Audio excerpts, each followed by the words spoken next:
The 7th episode is a one-shot. No way! In the kitchen. It is insane. Wow. Those chairs just went like, and you see the horses running and galloping, and our chairs are galloping with it. I think what really worked for me was the world. I had no clue what was happening most of the time, but so much fun. I also just want to add that I really like what Anvita does with the idea of madness and women. And the last film of the year that we are going to discuss today is James Cameron's big epic, 13 years in the making, Avatar: The Way of Water. Suchin, quick mention here about Stranger Things 4th season that came on Netflix in 2 parts this year. Yes, no, Volume 1 and Volume 2. I'm a big fan. Stranger Things is a lot. It's basically the show that is the same thing every time. It delivers such a fun experience time and again, and it's basically the same thing happening. But this time, I really like that it did feel like the stakes had been raised. The way the season ends, it really sets it up for a massive finale. It gives you a lot of answers which they've been sort of drip feeding for a long time. And were great cliffhanger. Yeah, They really. ended it at a great spot this time. It is really one of the most fun shows. I wasn't a fan of the 4-hour season finale. I don't think it needed sort of that much. I couldn't get enough. Yeah.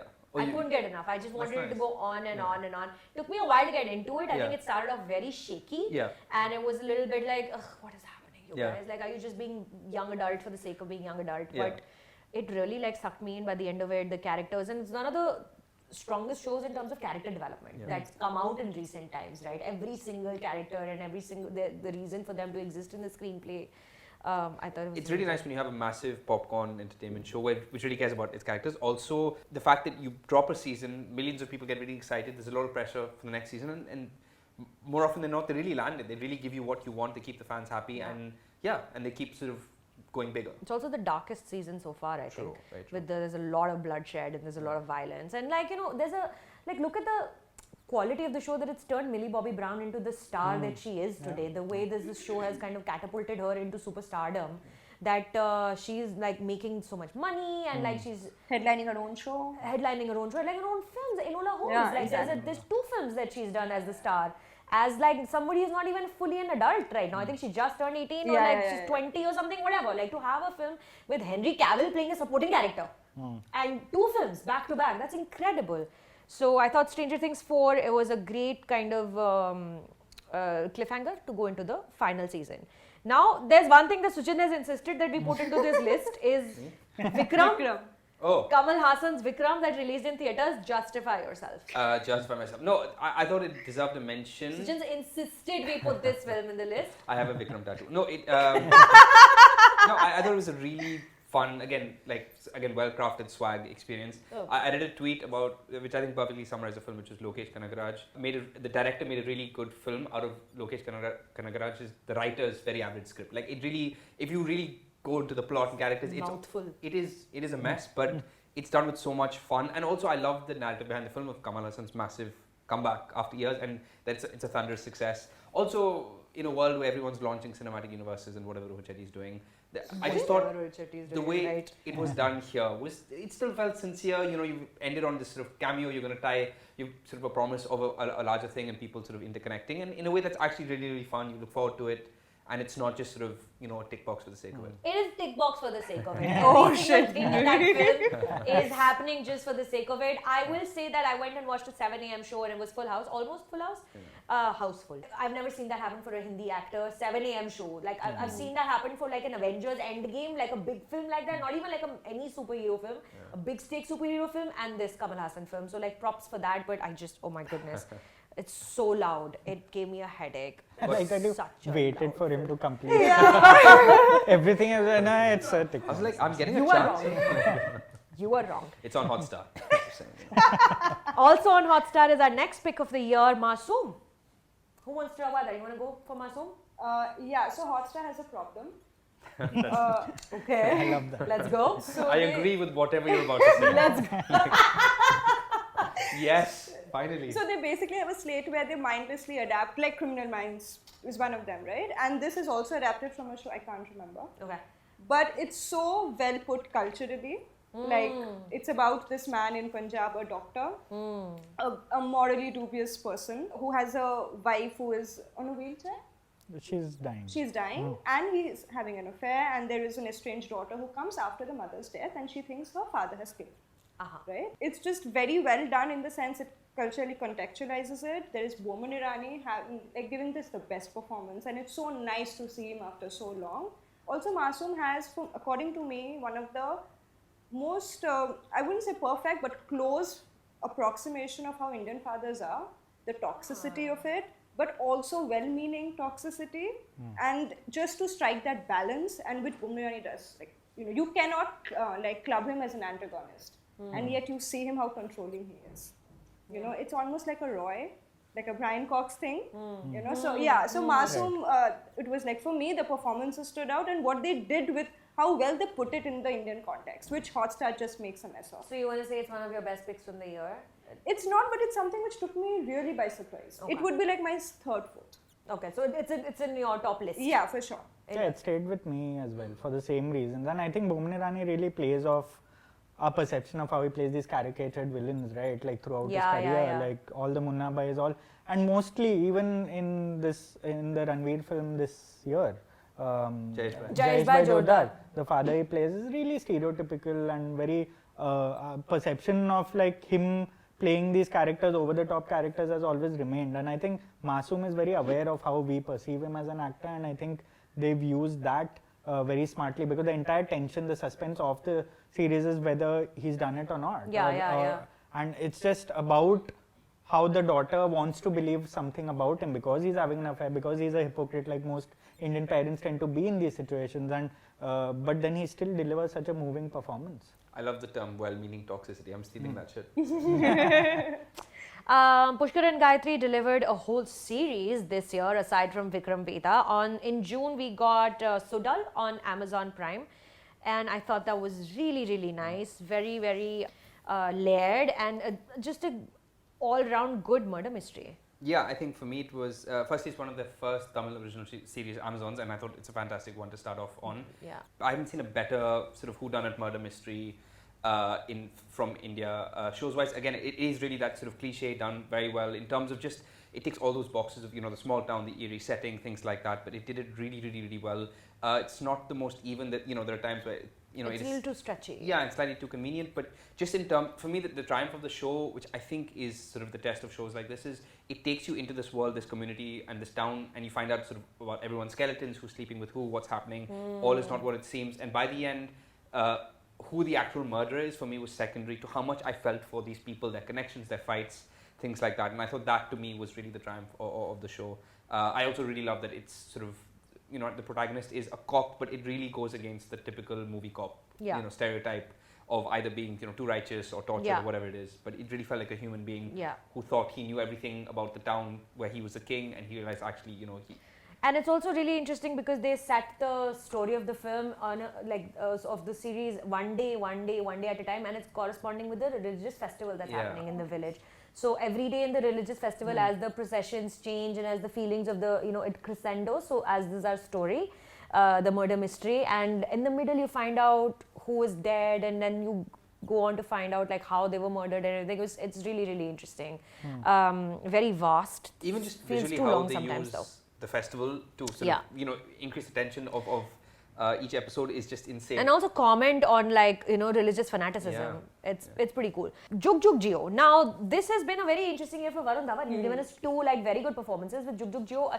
I wasn't a big fan of dramatic Varun Dhawan, frankly, when he was doing the Shujit Sarkar and the Badlapurs. But this, I felt like Varun Dhawan's finally stepping into dramatic hero era. I fully enjoyed it. It's a big Bollywood film with song and dance and drama and family and wedding sequences. Fully enjoyed Jugg Jeeyo. Yeah.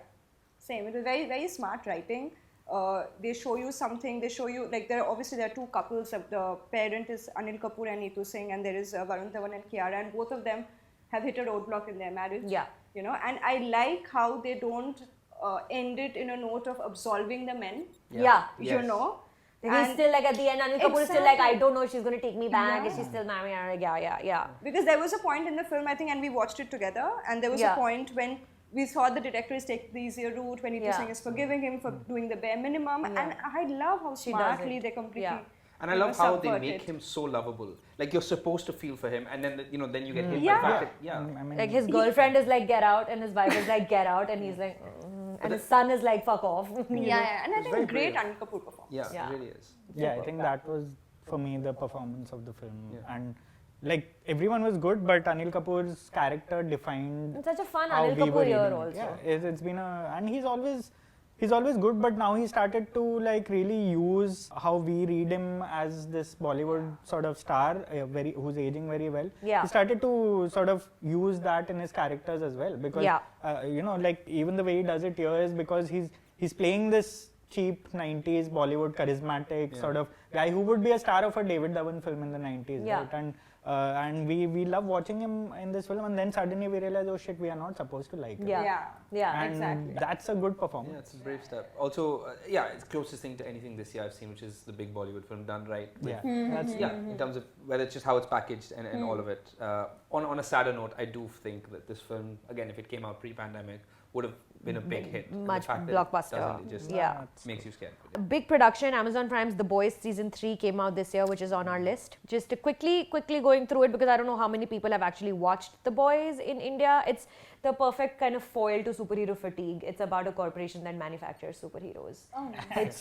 It sounds cool. It's very, very cool. It's very, very violent, and it's very, very R-rated. There's a lot of wee-wees and hoo-has and like murders, and it's crazy. There's a lot of sex, a lot of violence. Like at one point, Kimiko, one character punctures another character's head with a dildo. Like it just goes through her head with a dildo. It's really, really visceral. Like how you said puncture and then you explained exactly how the dildo works. Puncture का मतलब होता है. No, I fully enjoyed Boys season 3, even though I had to go like this a lot. It's excellent. I think it really is. In a world obsessed with superheroes, it is a world where superheroes are just terribly sort of narcissistic psychopaths. And I enjoy it so much that every time I watch that and watch like a generic PG-13 Marvel film, it really changes things, because you're like, once you see what, the idea of how power corrupts, when you see everyone just being sort of goody two-shoes, black and white, it just feels dishonest somehow. And I think it's some of the finest dark comedy that's genuinely fantastic drama. At the same time, like they keep going to sort of new insane places. Again, इसका भी final season आएगा ना इसके बाद? Yes, I think the way the season Actually, ended, I'm not sure. It feels like it's set up a lot. Yeah, I'm not sure how many more seasons this has. You can watch The Boys on Amazon Prime. Next, we've got on Hotstar, Ghar Wapasi. I haven't watched it. Whose pick is Ghar Wapasi? I think Ishita should go for it, because she introduced I missed it when I was watching when I was reviewing it titles that week. It went under my radar. I didn't even know it released on Hotstar. And I think she watched it before she wrote about it, and she said you have to, and she was right. So it's basically about this guy who loses his job and comes back home, and he doesn't tell it to his parents that he has lost his job, right? And I mean, it's a spoiler, you can watch it. It's basically about a homecoming which becomes about coming home, and for people like us who have left home to make a living outside and all that, so it just felt very how should I call it, like very relatable and great performances. And also I think like it just kudos to must mention that when I watched it, the film ended in a note which I thought was very contrived, where the guy never leaves home again, which for a lot of us is a nightmare, because we take it as a form of defeat. But I think when Rahul watched it, and we had very different views about the ending, and then after he wrote it about that, how sometimes coming home need not be a defeat. It might just be your tempered ambition, which is nothing wrong. There's nothing wrong with it. So that helped me think about the show a lot more, because like I have aging parents, I go back home a lot, and now I don't see it as a bad thing. So it's spoken to you on a personal, deeper level. All right. Well, Ghar Wapasi is on Hotstar if anybody wants to watch it. Next, we've got a theatrical release, Rkay. Has nobody else watched it? No, I really wish I did, but no. Yeah, but that's really the filmmaker's fault, because it's a perfect streaming release. Like it would really have started a sort of very fun discourse, because like you see something like Monica Oh My Darling really take the internet by storm. Rkay could have done that, but I think Rajat Kapoor just being stubbornly old school about having to release it in theaters because of his legacy in general, because Beja Fry did that whole small hit thing. But lovely film, because we don't see these sort of meta films about film comedies made well in this country, and I think he really hit it home with this. It's just about a filmmaker who's full of himself, and he's making this indie film that he's more or less selling his soul because he's tired of being an indie filmmaker. So you can see a lot of Rajat Kapoor in it. He's also acting in the film. And midway through editing the film, the protagonist of the film escapes the footage. It's very cool, like if you think about it. And then we see where that protagonist goes. He comes into the filmmaker's environment in Bombay. And it's basically just this, then it becomes about this confusion. And this character is like really poetic and lyrical because it's a period film. And he sounds like he's in pre-partition India, and there's this filmmaker who's really frustrated with him for escaping the film and ruining it. So gimmicky in a way, but like I think it makes so many very, very well observed and very, very funny observations about filmmaking in this country, and about how you anyways go through hell while making a film, and how it takes a toll on your family life, on your personality. So yeah, very well done film. I'm very disappointed it's not on streaming because I've been telling people to watch this film, but it just went out in a week. And it's been many months. You hope it finds. Yeah, I mean it was end of July, so if it's not on streaming right now, and when it does drop on streaming, I don't think it's going to have the same kind of life as it would have had if it had released a few months ago. The next one, one of the big releases of the year on Netflix, Darlings. Jasmeet Karim, women telling women's stories, starring Alia Bhatt and Shefali Shah. Like it's one of those films that I watched when I was on vacation. I was in Aruba, but because it was on Netflix, I watched it in bed, and it was quite nice. And just really, really fun, man. I've not seen Darlings. I think I have a problem with Alia Bhatt. No, I don't. I just I know that's blasphemy. I don't. That's a joke. I literally have not had to catch up on a lot of Hindi films. Okay, no worries. That's fine. It's on Netflix. You can watch Darlings. Ishita. Yeah. पिछला बार उसने बोला ना अभी तो बोल. Oh, okay. So yeah, Darlings again, very smartly done, black comedy, and what I really liked is how they tackled the narrative of abuse and made a case for people who stay back in abusive relationships when from the outside it's too easy to say, why aren't you leaving him? Yeah. Because there is always like a dangling hope which you try to grasp, and it keeps going further and further. And what a performance by Vijay Verma! Like, he's so good, and every morning you feel he's a changed man, and just like Alia, you feel okay, maybe he'll change. Alia Bhatt is so interesting because like with every performance of hers, actually I'm not counting RRR as one of her performances this year because she was barely in that film, and it was kind of insulting that she didn't really get to do anything in that film. It's like I didn't think that she would be able, like, or not able, but like it's like she caught me by surprise with the way she in Darlings, with the way she played her character, and like I don't know, like off-screen Alia and on-screen Alia are two completely different beings, and it's just very fascinating to me how she completely transforms into two different entities when she's on Coffee with Karan versus when she's doing roles like freaking Darlings and Gangubai. Fascinating, very interesting. I would really like to get to know her creative process better. You know, if we were friends, Alia, I'm just saying. Laal Singh Chaddha. Rahul, you liked it. It came out in August this year. Yeah, I actually expected a lot of people to like it. Like while I was watching it, I was like, perfectly fine adaptation of a film. But that's what it was. It was just perfectly fine. It wasn't saying anything. It didn't move me. It didn't touch me anywhere. I thought it was Amir Khan was trying really hard and full marks to him. But like... Yeah, rare case where the lead performance is pretty terrible and the film is actually nice. Yeah. Like I mean, I was very wary of like Forrest Gump being like adapted so long later, and of course by Amir, who else? Atul Kulkarni, technically. Yeah, like, and you know, him playing Tom Hanks' role because he always looked like Tom Hanks back in the 90s also. So I was a bit wary about that because not the biggest fan of Forrest Gump over the years. Like it hasn't aged well. It hasn't aged well, and I'm like, I get the backlash against it now. Also very like politically problematic film. But Laal Singh is so politically not saying anything only. Yeah, so that's the thing. I mean, it can be criticized for what it chooses not to be.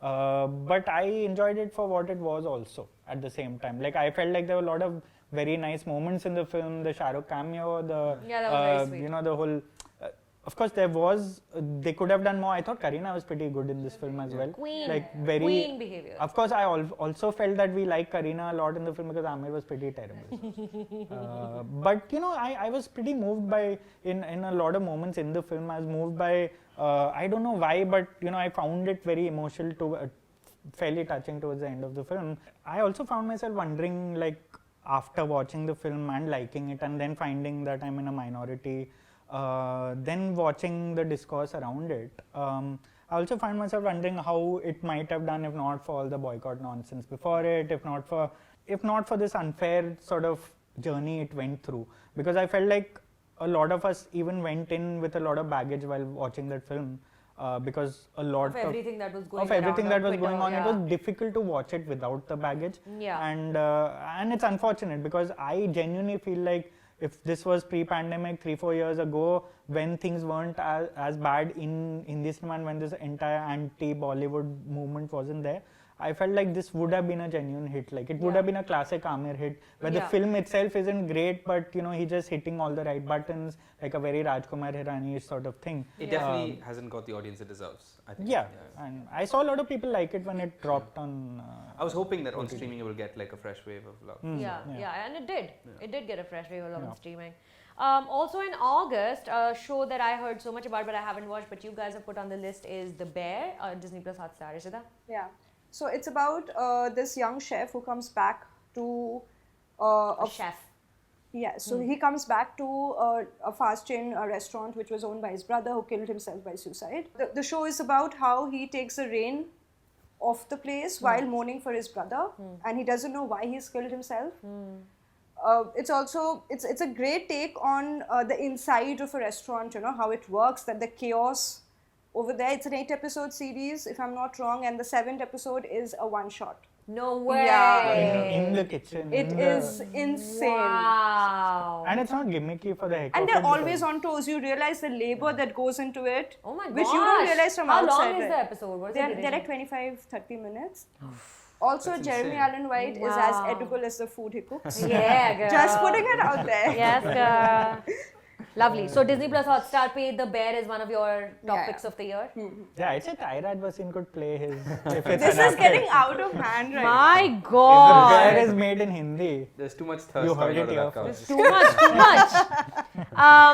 Theatrical release, a film that unfortunately still is not on streaming, is Nope. Jordan Peele's Nope that we watched this year. I fully loved it. I think he's just such a beautiful filmmaker, and the stories he tells and the way he chooses to tell stories. Nope, like Vasan Bala's Monica, My Darling, is an ode to cinema and where it originates from and where storytellers come from and what kind of storytellers manage to continue to tell the stories and which were relegated to the shadows. I just, no notes, 10 on 10, fully loved Nope. No, I really enjoyed it. I love that it was again trying to give us a better class of spectacle, but it's also a film about spectacle and just the kind of movies that we're watching these days. And I mean, just the way he makes those films where, like, just on a surface level, you enjoy it so much, but at the same time, there is so much to unpack, and there's so many things you don't understand. The repeat watch value is so high. And you're desperate to read up about it, and it's a very sort of tough balancing act of getting people to enjoy the film, but also so much that they don't understand that you want to go up and read up about it, and you don't want to be alienated by it. You still want to enjoy it, and I think with this film, he really nailed it.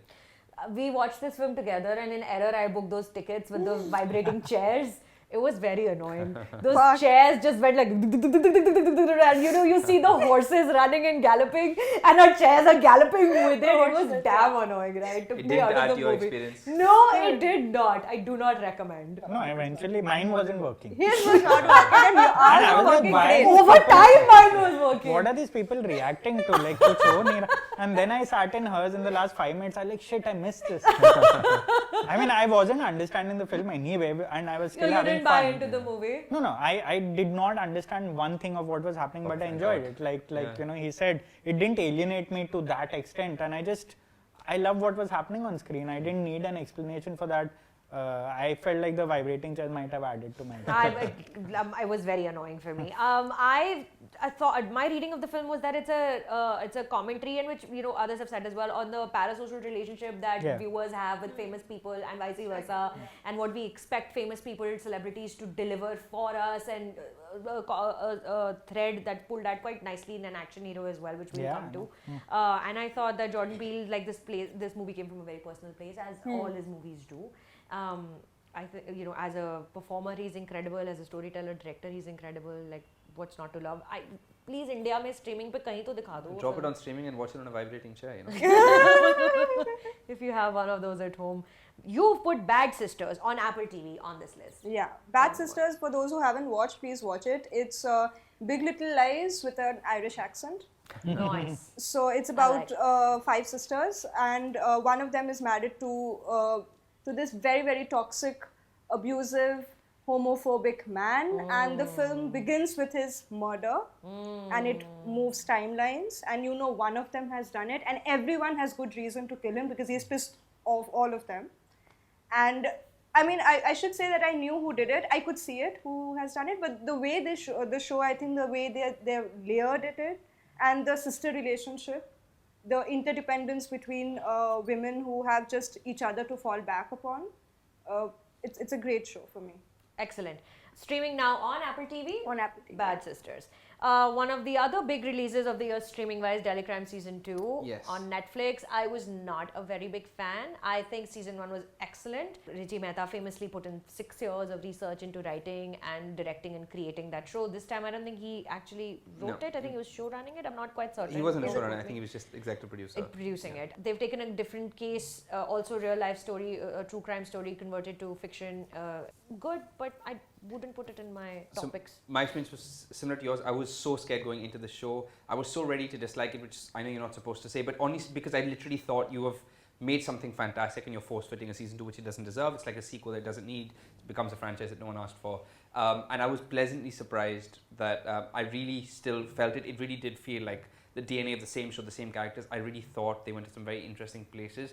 It didn't. For me, season 1 is still sort of the gold standard. So good. But it really felt like such a noble follow-up to sort of this world, these characters, and what that life is like. But like, I know, Rahul, I think you preferred season 2, no?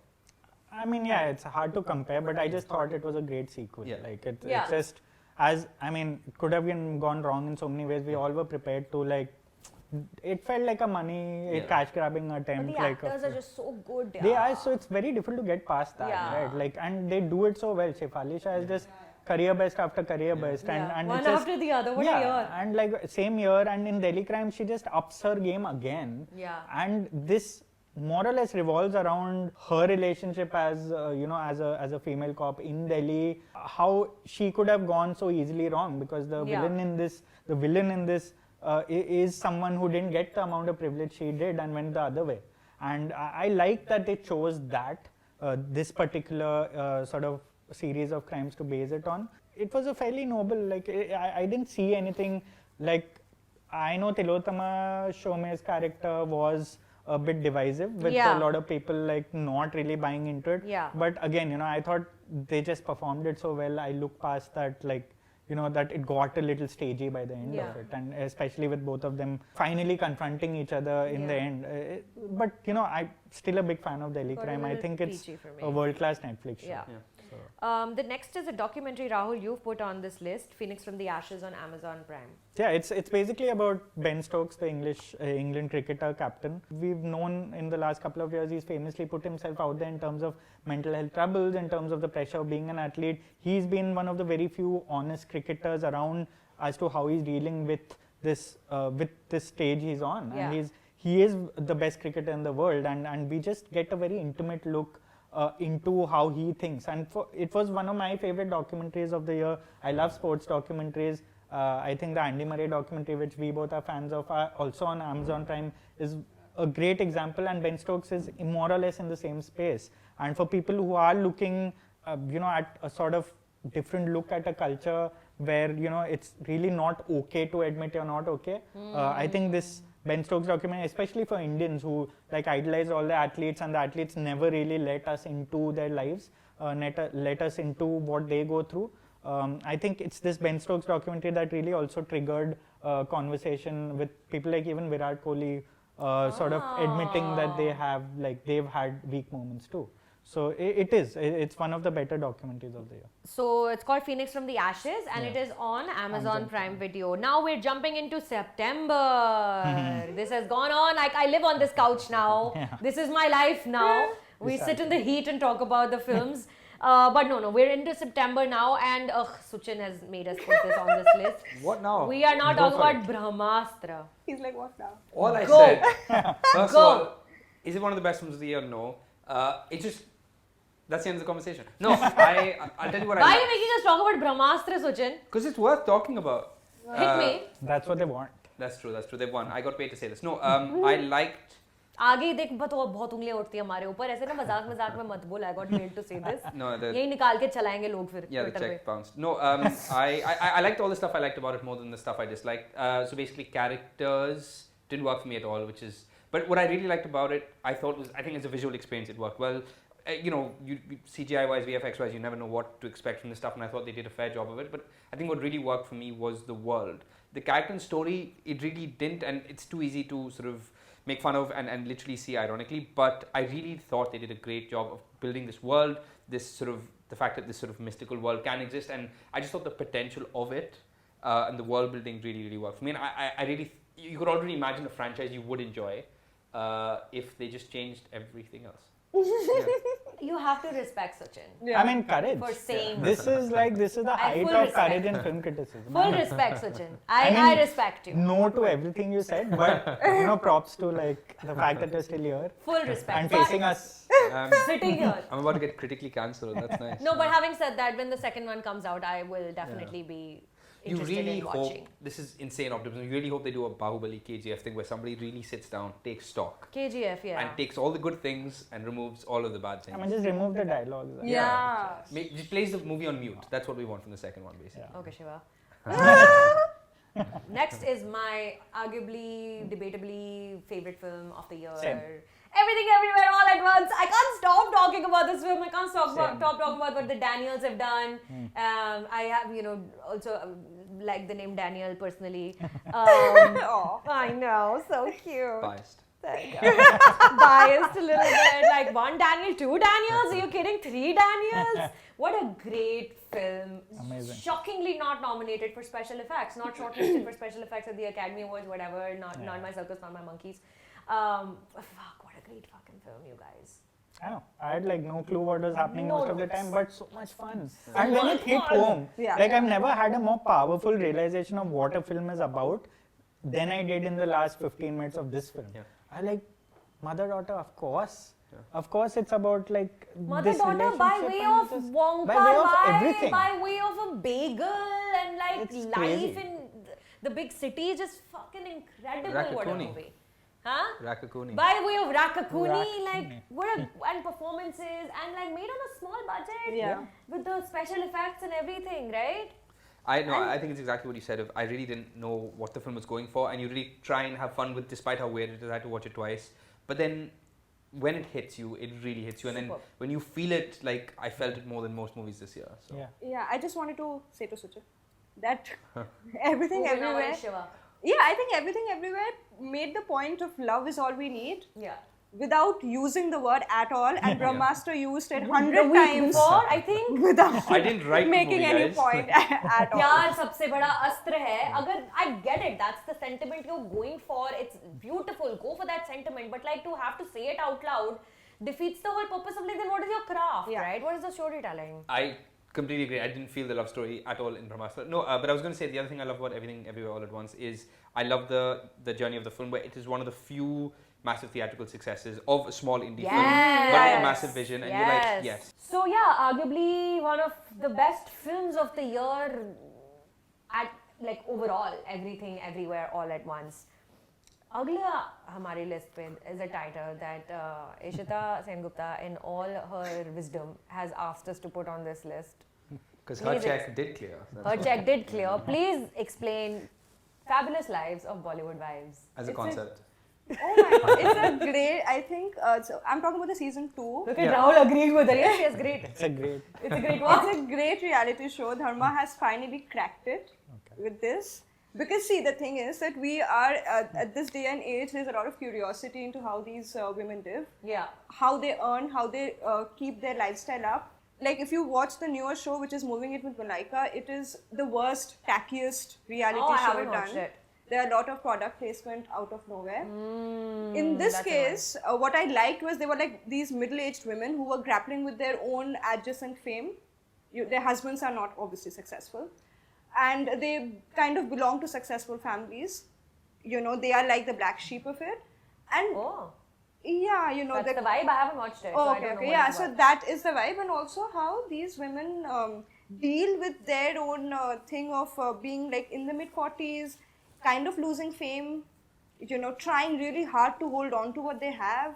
Like Neeram Kothari going through menopause, having hot flashes, them squealing like I would, looking at half-naked Ranveer Singh. I thought it was a very unvarnished portrait of what 40-something women are trying to do. Honestly, everything you just described sounds like a great show. Yeah. It's not the one I watched, but that sounds great. I don't understand. I know, you made it sound so much smart. Do you Yeah. think they went for that? I don't think they are stupid. Really looking- I think Dharma No, has I cracked think it. they're stupid at all. Yeah, I don't think they're they've cracked stupid it at all. with this It's season. about- Season 1 I didn't like. I They think know what they're doing. They what know I what really they're struggle selling. with, maybe it's because I don't know what I want from a reality show, but I really struggled with how stagey it was, because you just throw them in skits and situations, make them do that silly thing and it's funny, versus the honesty of I honestly think if you had an just an uncensored conversation of these guys, that would be such a great thing to watch. And it didn't know which side it wanted to be, so that's what I struggled with. Okay. But that sounds great, I might rewatch it. So Fabulous Lives of Bollywood Wives is on this list. Season 2. Season 2. Another season 2 also on Netflix, also in September, Jamtara, Suchin. It's basically about sort of the origin of how Jamtara became sort of the fishing scam capital of India. And the first season was a very sort of basic fine crime thriller look at how a bunch of boys started sort of scamming people on the phone. But it was okay. Season 2, the show really came into its own. I think it works as a really gripping crime thriller, but at the same time, it really goes for depth about trauma. It's just basically how all of their lives are screwed, because as soon as they find some success, a local politician gets involved and they become sort of trapped. It's like that whole Breaking Bad idea of becoming trapped by your own thing. And I thought it was just an incredibly well-crafted season of TV, but not just in a frivolous entertainment way, but also, and also I just love the cast. It's just, those are some of my favorite shows, just a massive cast of people you've maybe never seen before, and all incredibly talented, and a show that really gives them their due. So. Awesome. Jamtara season 2 on Netflix. Also on Netflix, Athena. Rahul? Yeah, I watched it way after, it released on Netflix. I was away, and when I came back, so heard this film everyone was talking about. I was like, let's go for it. And I remember I switched it on the TV, and we started watching it. And like 2 minutes into it, I was like, no, wait, this is a single take. Let's start again. Same. My attention isn't there yet. Yeah. I did that too. I paused and I went back and then I watched the whole thing again. I'm like, this deserves more. Put off the lights. Let's actually now watch it properly, because then you're eating. You're like, okay, let's look for something while eating, and then you realize that this film is immense. Yeah. And it wasn't gimmicky. Like a lot of the craft, I know a lot of people had problems with how it sort of made this very sensitive thing in a very gimmicky way. But I thought it melded into what it was trying to say, and it was very authentic in its portrayal of this current sort of French society, of this particular little township. It was so intense. It was so well. The making of it is a documentary on its own. Yeah. I think that might be more fascinating More than watching fascinating the the film on Yeah. screen. I struggled a little bit with finding the moral compass of the film. I didn't fully grasp what the film was saying. Like, is it pro the people who are on the streets and anti-establishment, or is it saying that the way these people are on the streets? So I thought that it was a little bit of like a centrist approach towards the politics of the film. But having said that, the craft is unparalleled. That opening sequence of 20 minutes, I want to say. Like, I'm not sure how long. 11 minutes. 11 minutes opening sequence, one take of the camera flying in and out of cars and up and down stairs, in and out of buildings. I don't know how a human mind can envision something like this, let alone bring it to life, and how many people it takes to make that happen. Because also, it's not just the camera, it's hundreds of extras and actors, hundreds and hundreds of actors, explosions, all timed to perfection. It is beauty. Even if we all don't want to watch the whole film, I would insist you watch the whole film, but at least definitely watch that 11-minute opening sequence and the behind the scenes of how they made that happen. Great achievement. 7th October, one film that has not stopped re-release upon re-release in different languages is Kantara, that got a theatrical release and is now on Netflix and has found a whole different audience. No, I'm a big fan of the film. It actually reminded me a lot about. It drew like a weird parallel in my head to Brahmastra in terms of just what a very rooted, sort of mystical, sort of supernatural, whatever word you want to use, version of that film could be. Exactly. I remember in 2 years ago, Tufan and Sarpata Parampara came out back to back. Simultaneously, and one was just a generic boxing film, which was fine, and the other one was this very specific, fascinating look of contextualized so beautifully. Exactly, and it's so much more cinematic. Yeah. And when you go much more specific rather than just trying to make the big thing. So I was a big fan of Kantara. There is a portion in the film where I thought it was too long, but just how it does action, how it does the imagination, and the sheer, like it's very creepy in such an effective way, and just the power of what it's trying to say. And the ability of Rishabh Shetty to conceptualize, write, act, and direct such a major film on such a big scale is like, I was completely blown away with what he's managed to do. What I imagine is a small budget also. I know you didn't fully love the film. Yeah, so the till I think the last half an hour, I was okay. It unfolded like a pretty generic film. Yeah. But I think the half an hour completely makes up for it. Yeah. It's just transcendental. I couldn't breathe when I was watching it, you know? Yeah. So it's like kudos to a film for making you feel like that. Yeah, the last 30 minutes when he gets possessed by the spirit and transforms, and that acting performance, like him just running and Where does that come from? Incredible. And you realize he's the actor, he's the director. Yeah. It's insane. And you know, the film is getting the attention it's getting for that very reason, that he's managed to do that on that big scale, that he's managed to achieve it and bring it on our screens. It's amazing, I still haven't seen it. I feel like I've seen it. Netflix pe aage dekh le. I know, everyone's talking about it, so I've seen it, but I haven't seen it. Yeah, I feel like the moment has passed. By the way, we're in October now, guys, with Kantara. Great film, October. Now, Dr. G, a film that had a trick up its sleeve. I know. Anubhuti Kashyap's first feature, I want to say. Ayushmann Khurrana and Rakul Preet Singh, perfectly good comedy, making social commentary as good comedies should. The whole point of a comedy film is to comment on, you know, social evils. And I thought it was just really fun. Yeah. Perfectly fun film. One of the two Ayushmann Khurrana films this year, and both of them Anek was also this year only, guys. So 3 Ayushmann Khurrana films. Anek is not on this list. Anek was this year? Yeah, earlier this year. Dr. G, did you watch? I did not watch it, no, but it made me feel like, just when everyone was talking about it, it made me feel so good, because when that trailer came out, it looked dated, and it's so easy. The posters look very dated only. But it looked so easy to dismiss that. You're like, this is a template. And when I found that all you guys really loved it, I'm genuinely excited. I'm so glad that it landed well, you know. But Jungly Pictures does this, no? The promotions are really like all over the place, and then you watch the film and you're like, "Arey." But that was also also like formula done well again, and it just also a hat tip to like Ayushmann's own career of these social message dramas, where it always becomes about him, his transformation. Here it's so much more than that, and you know, again, Sheba Chaddha, one of the best moments. So good, yeah. So good. I'm obsessed with her. I met her recently at my Guneet Monga's wedding party. And I was like, I'm obsessed with you. And she's so sweet. I was like, I'm fully obsessed with you. She's very sweet. The last pick from October, Rahul, you've put on this list from Netflix, All Quiet on the Western Front. Yeah, I have not watched. Germany's submission to the Oscars. Great anti-war film. Again, Netflix. Again, I wish I could have watched it on the big screen like Athena, because it's so active. Like, it's some of the best craft you've seen. I like that these war films, you never get tired of watching when they're made well. Even though they've run out of ways to make anti-war dramas, this one just does it, because 1917 just felt like it came like just now, and we thought it was the pinnacle of, you know, how craft goes with storytelling. And but this one doesn't use all the one-shot gimmicks or anything, but it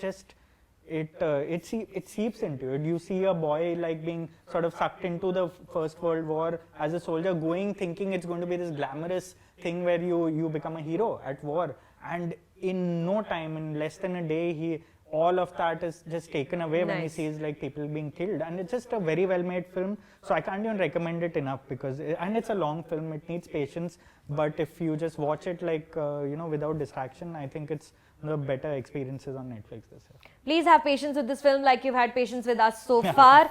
We are now stepping into the second last month of the year, so this is going great. We're in November, talking about the show which has the best opening credits of all time, White Lotus Season 2.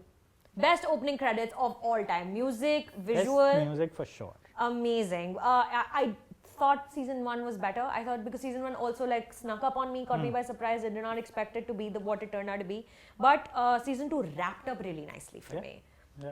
So, I mean, Season 2 was very, like, I wasn't a big fan of the first few episodes. I was like, you know, pushing it too far. Punches? And I was like, same thing, different resort, and, you know, whatever. But I think it preyed on our perception of Season 1 very well. Like, because there in Season 1, it wasn't about who died so much as this whole white privilege thing going on and satire basically. Here it was about both at the same time. It's about who's going to die, and we are judging everyone according to who we think deserves to die, which is a great thing. Like it's and especially when you're seeing like so many, and we are in that rich people suck phase, right? In cinema, in storytelling in general, in pop culture. Eat the rich. Yeah, and this does such a good job of keeping us in. And I was like, why would they drop an episode a week? Just binge watching era, just let us watch it together, like all the episodes together, all the 7 episodes. But now I get why they did it, because the internet was going wild after every episode. My favorite part of every week was watching the episode, then at night before sleeping, just going through Twitter. And seeing everyone make a meme about someone, and such smart commentary. Like the people having their theories and not taking themselves seriously, some of the best of Twitter, like with White Lotus season. Yeah, absolutely. Again, it's the Rishabh Shetty thing. Like Mike White has written it, conceptualized it, showrun it. Every single episode he's directed on his own. It's quite an achievement to be able to do that. Ishita, did you watch Mili? No, I haven't yet. You haven't watched Mili. Did you watch Mili? You haven't watched Mili. So we watched Mili together, and small film. It's not like a very vast film, but like it's on this list, I think, primarily for the Janhvi Kapoor performance. I thought she really pushing herself. Like, you know, she's on some sort of like mission to be like, no, I know I'm a Nepo baby, but like I deserve this space, so I'm going to push myself as much as I can, and I'm going to justify my space in this. And that's primarily the reason I've put that film. No, I agree, because she's like Varun Dhawan, sort of like Varun Dhawan in that sense. They want to be like, they are trying very hard, and sometimes it shows that they're trying too hard, but they're challenging themselves, and you don't get to see that a lot. They're learning with every role they're doing, and they're doing some good films, and she's fronting films already, like on her own. Like all the films that she did, we didn't put Jerry on this list because it wasn't our favorite film, but like titular role again, and now she's doing Mr. and Mrs. Mahi, another titular role. So and everyone thinks she's a limited actress, which I don't agree with, because I feel like she's growing as an actress. She's understanding what kind of characters play well for her, and I feel like we are getting to see that journey up front, and it's a nice thing. It's a very challenging role. They could have also a remake of a very popular film, Helen, so it could have gone wrong. I thought it was perfectly like serviceable, great, like very good performance in like physical performance. I support her in this endeavor. One film that all of us have liked unequivocally is Monaco My Darling, that also came out in November this year. Yeah, I think now if anyone says hi, I'd only say fuck off. Let's Sikandar Khair. What a revelation. One of my favorite characters. What a revelation. You know, Vasan told me in my interview that the whole poker chip thing was supposed to be a cards thing. I know, I watched it. Yeah. And because Sikandar Khair can do the poker chips trick, they put it in the film. And also, it's just, apart from like how like funny he is and how like cocky he is, we've all met a person like that. Like he felt so familiar and it was so much fun. Yeah. No, it's such that fun. hotel scene is genius. Yeah. With the 3 bears painting in the background, and the 3 bears like plotting to kill Goldilocks in real life. When he's like, are you fucking my father? Which is also why I felt like it's no coincidence that the film lost something for me after, you know, Sikandar Khair wasn't in it anymore. Like for me, like I thought the build-up. Also, you didn't stay with the film the whole time? No, I thought the build-up was fantastic. Like that first half of till the crime was committed, and then sort of then trying to put all the band-aids on top of it. You know, that didn't work for me as well. Yeah. I thought the build-up was fantastic, and then then it's just like it's no coincidence that. Also, like Huma Qureshi, like this is what she's capable of doing, as opposed to the other film that she did like a week before that or 2 weeks before that, Double XL, which was just tragic. The worst. But like this is what she's capable of doing. Like what a great actor, what a great performer, and so capable of leading a film on her own, provided she's given the right story and the right director. The next one on this list is Wednesday, that I've put. You haven't watched, either of you? No. None of you watched. You watched Wednesday? The series? Oh, you don't like it? In one day I watched the whole series. And you didn't like it? No. That's really weird. I'm a big fan of Addams Family. I'm a big fan of the character Wednesday Addams. In general, 90s, like I went crazy. It didn't work for me because I felt like they didn't need to make it this whole detective mystery, this little, almost like a Sherlocky Enola Holmes sort it's of very thing. Sherlocky Enola Holmes. When you have already a character who's so like delightfully twisted as this family and as this guy, you didn't need to go so plot heavy. Like all you could have done is just show us Wednesday Addams struggling to fit into a new school. which is great, which is so entertaining on its own. Some of the best moments are in the beginning of the series. Then someone dies, then you want to find out who did it, then it's just. But what's not working for you is exactly what's working for me. Oh, like I like the whodunit part of it, and or not just whodunit, like who's going to die and like what's the real story and things, and obviously the tapestry of the Addams family tree and everything. Fully worked for me. Great performance. Jenna Ortega. She's so good. Yeah. I think it's one of my favorite things this year. It's insanely popular. So I really enjoyed it. One of Netflix's most popular shows ever. And I was like, oh wow, okay, so they've clearly hit something. Yeah, the YA aspect of it also is really good. Our last pick from November is Bhediya. You guys, what a fun film. I was I missed it because I was in Goa watching IFFI movies. Well, not IFFI movies, Indian Film Festival of India, International Film Festival, whatever, the IFFI movies at the IFFI Film Festival. Amar Kaushik, so good once again. Such a fun film. Needed a little bit of polishing. I thought it was some parts of it were not the hint towards a romantic angle was strange and unnecessarily lame. But Varun Dhawan, man, did you watch it? I have not. Okay, you review Varun Dhawan performances, you guys? Yeah, the one-shot transformation scene, highlight. Just before the interval. Yeah. And a really great attempt by him, and power to him to putting his weight behind a film where he's not the hero, he's the bad guy till the end. He's. I mean, you don't realize that yourself. I hate that they had to spell that out towards the end, saying maybe I'm not the hero of my own film. Yeah. Okay, let us leave that to us. We are film critics also. We need a job. Yeah. But no, very entertaining film, smart film. It could have gone wrong as well. I think it's Amar Kaushik's best film. I'm not a big fan of Stree. But Bhediya was mature, and you don't expect that. The last 10 minutes of Bhediya, I felt was the biggest swing in Hindi cinema this year. You're only watching wolves on screen for the last 15 minutes. There's no great actors. VFX, by the way. Brahmastra. Should have which apparently I've now written and the VFX for. Okay, just checking. But so unexpected that it had great VFX. And just taking it away from the human performers and putting two wolves on screen for the last 15 minutes, I'm all for it. I was moved by it. I was moved by the courage of it. Yeah. Wow, we're finally in December, you guys. Oh wow, let's quickly run through our December picks. The first film that came on 1st of December was Qala on Netflix. Anvita Dutt is a fascinating storyteller. I really, really like the yarns she spins and the stories she writes. The mother-daughter relationship explored in this film, like Everything Everywhere All at Once.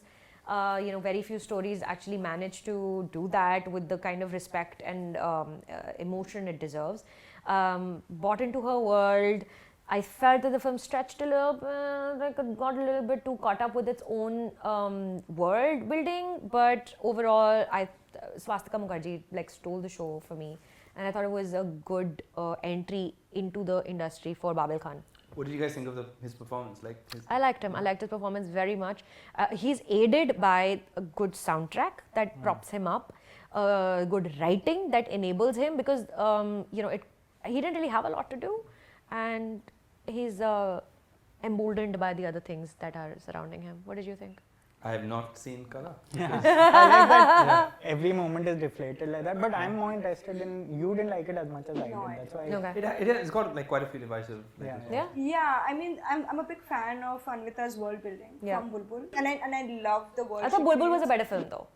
Yes. Thank you for saying that. No, for sure. Yeah. Bulbul is a better film. I just found it very strangely vacuous, the Qala, because I thought that mother-daughter was a very strangely stagnant relationship, which did not reach anywhere, is my problem. Both the characters, great performances by Tripti and Swastika, but somehow it didn't work. Very good album, but I could see myself, and I had to take pauses. I watched it on Netflix, obviously, and I had to take pauses because there is no character arc, is what I felt. You felt it was a little flat. It didn't work. It worked for you though. Yeah, I mean, mostly the criticism I've heard is that it tends to go into this vacuous zone where they get carried away with the whole atmosphere, the world building.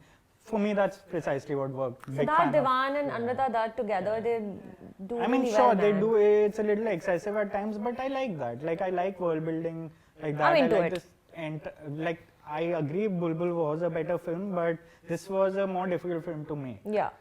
In terms of, you don't have a supernatural crutch here. Yeah, You don't yeah, have that demon thing happening. You don't have all those fantastical elements. And yet how you're going to make it horror. But yet you can make it look like that. Yeah. And though it's a psychological thriller, it's about one woman going mad. That's it. That's all it's about. And why she is going crazy, how her relationship with the mother, her child. I thought it was a very complicated story to tell, and I think that the stylistic tone she chose to use, was maybe almost like on the brink of becoming pretentious, but it hit the sweet spot for me. I also just want to add that I really like what Anvita does with the idea of madness and women, because it's almost like she co-opts it as a female agency. You don't see it like that. Bulbul did it, and this one, it's almost like madness was a way of getting out of the world where she was almost relegated to the background. You know, by her mother, by the music director who was using her. So this I really liked in both the films. There is a running theme of how madness, which is almost always perceived in pop culture as something which renders women powerless, suddenly becomes essential. Yeah. Another movie that caught me by surprise, another Ayushmann Khurrana film that's caught me by surprise was an action hero. New filmmaker, completely fresh storytelling and meta on meta on meta. I don't know how much the actors themselves were in on the joke. You recently watched it I did. I watched it after all the hype. Some of the most fun I've had all year, without a doubt. It is fun. Yeah. I think I struggled a bit because obviously everyone's propping it up so much. So the expectations are high. Yeah, so I really liked it. I didn't love it. I really enjoyed. I felt dumb a lot. Like, I don't think I connected with every metaphor, and I just felt like, okay, maybe, I need to be smarter to get exactly where this is going and what this is saying about that. But still, as a surface level experience, I really, really enjoyed it. It's one of those, again, you desperately want to go home and read up about it. But there's so much that like I love the music. I love sort of the humor you don't see coming. I love Ayushmann in that film. And then again, it just made me very sad. Jaideep Elawat, so good. Please, BB theatre mein lagi hui hai film, jaake dekhao an action hero if you still haven't watched it. The best Akshay Kumar performance in the last 5 years. Yes, and such a great cameo. After Om Shanti Om, his best performance. True. One film that released this year that has everyone talking, it came on Mubi in December, was Decision to Leave. You guys watched it at the Kerala Film Festival. Yeah, he watched it. I mean, I had to review it before, but I watched it for the second time on the big screen because I wanted to watch it. So you watched it on Mubi first and then you watched it again in Kerala? I had to review it first, then I just watched it at Kerala also. I wanted her to watch it also. So we penciled it in straight away to, it's along with Everything Everywhere All at Once, it's my favorite film. Really? I love it that much, and I love that Park Chan-wook is sort of also getting into that self-reflexive sort of part of his career. Whatever I've done till now was sort of a smokescreen. This is what I actually meant. I think it's a beautiful love story. We don't get enough good love stories these days.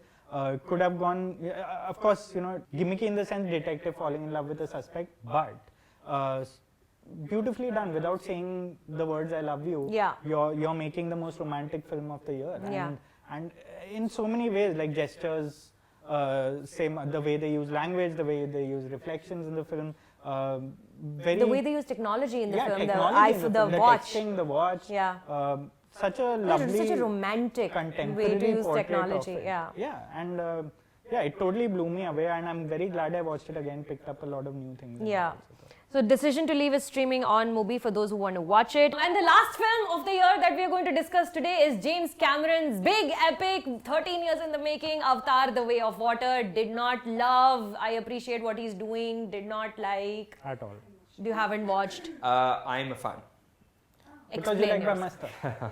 तू समझा पहले अभी ये हमारा laptop बंद हो गया अब सुनो Suchin Anything I say for the next 2 decades, yeah, will you like the most? No. Avatar, there's lots to love. There's lots to my like. Basically. No, I don't think it's as good as the first film. And the first film is one of my favorite blockbusters. No, the second one, the more I think about it, the more I think it is a very conventional sequel. It's bigger, it's messier, more scattered, but in portions, it's great. I was trying to figure out what they were trying to do, because for me the first film feels so complete, and to me it really isn't the visuals, empty visual spectacle. You have to watch it on the big screen. It's all about the visuals. I really love the characters. I really love the story. To me it really is, again, very cliched, but an incredibly well crafted blockbuster. It's one of the greatest origin stories. I think the first part. The second one was more about the kids, and I think there's this incredible stretch just post interval which is when they first moved to sort of a new island, and you just get to explore that entire sort of water. But that is the only good thing about the film, that you get to explore the visual kind of landscape. But like the film is not talking to you on any level. I honestly thought that entire thing, when you see the whales and that entire way of life, to me was just a masterclass in sort of visuals, which I physically would not be able to understand how they've shot that. But I was feeling every aspect of it. I felt every single moment. You feel wonder. You feel like you're exploring this world through a child's eyes. But the experience I had watching Avatar was the same experience I have watching any David Attenborough documentaries on Like Apple nature TV. documentaries. Nature documentaries, with that level of craftsmanship, that level of camera work, and that level of dedication that those people put into making those documentaries. I love that experience. It's very exhilarating, and that's the only experience I had with Avatar, which I was like, I liked the first one very much. It was cathartic. It had a story. It had a marine who had lost the use of his legs and who had lost his twin brother. So he's come to take his brother's place in this whole world. He's like thrown into action, trial by fire. None of that happened here. And we've heard so much about Kate Winslet breaking her records, holding her breath for 7 minutes underwater. And I'm like, Didn't see that. Where did that happen? And why did that happen? This is so much CG. Why did she need to do that? I didn't get it. Right? I thought it was like, sure. But it didn't speak to me on a spiritual level, you guys. I think I just liked how he tried to go. To me, the second film is actually smaller than the first. Yeah. And I liked how he went he tried to go sort of more personal and deeper and make it more about his family. And it's personal to him also, because he has 5 children. Yeah. So I think it is also coming from a man who's wondering about what his legacy is, what he's going to leave behind for the world, and how, coming to terms with the fact that you have to let the children lead the way after a point. So it's very personal, and he's a man of water, and all of that. But I think for me the big test for me is I wanted a second film that justified to me why we even needed a second film. And I think it broadly did that, where now you get a sense of, okay, now you have this 4-film saga coming at you, which is going to be a grand war rooted in a family drama, and you're like, okay, I'm sort of up for the ride. Yeah. I don't feel like, how dare you, which was enough. Has this been enough for us, you guys? It's only apt we end with Avatar. I know, right?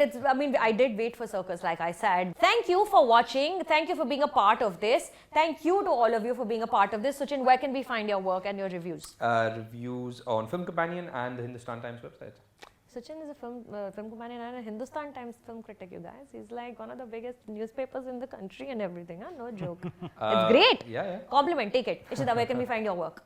I write for OTT Play for now, but I'm like a freelancer, so hopefully more publications will be More added. podcasts, please. Yes. I need you to continue that podcast of yours. She said. Rahul? Film Companion, and I write about world cinema for OTT Play. Yeah. OTT Play.